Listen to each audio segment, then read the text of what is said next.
Yes, you should learn how to do Docstrings on your own. However, if you have the student or educator GitHub pack, guess what you have? Oh, I haven't signed into this yet. Just a second. Using it. So to use Copilot, which you have for free, I have it because I'm an educator. You would have it because you are a student. If you got the student developer pack, there is a Copilot extension. Your AI, I don't know why there's two of them.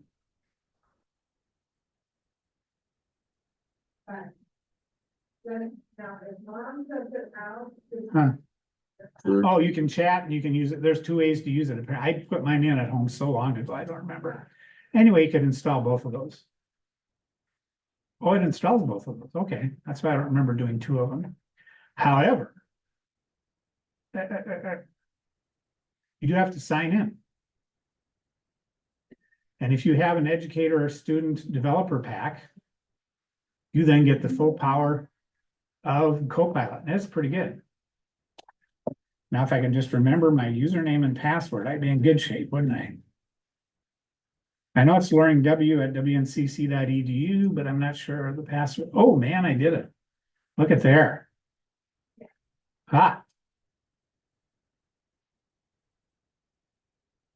So I'm going to open this with Visual Studio Code, and then it should already signed in.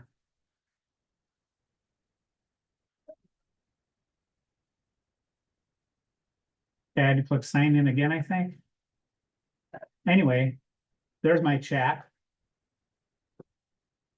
I can chat things because I have a very interesting view. If I do this, this is what it'll look like on your end. So you can chat to Copilot just like you would to ChatGPT. You do a slash first, then you say create a doc, whatever it is you want to do.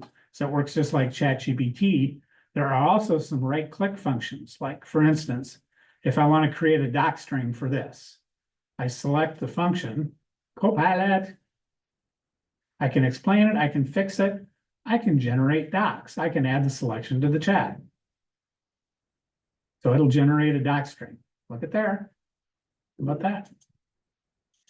Is that a bit excessive of a doc string? Well, maybe. I don't really need that much.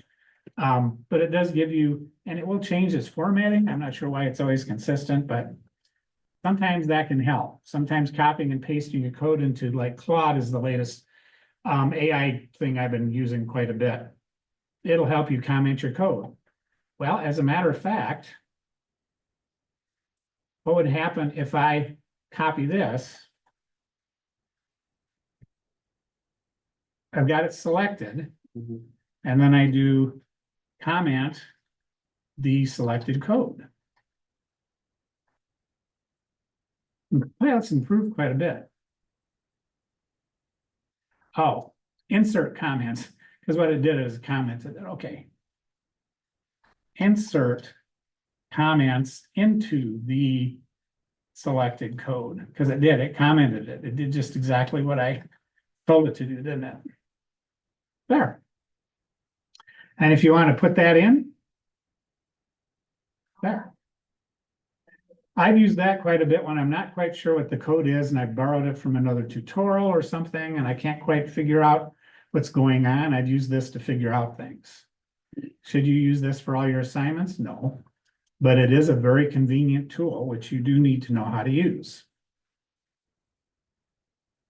We do also need to learn how to program manually too. All right, so there's my little bit on Copilot. I'm liking right now, Copilot and Claude are my favorites right now, but that could easily change. They are creating new ones, I think. And they're updating things all the time. It's like Claude has really improved over the last month. And Copilot's gotten a lot better. And I'm sure ChatGPT has too.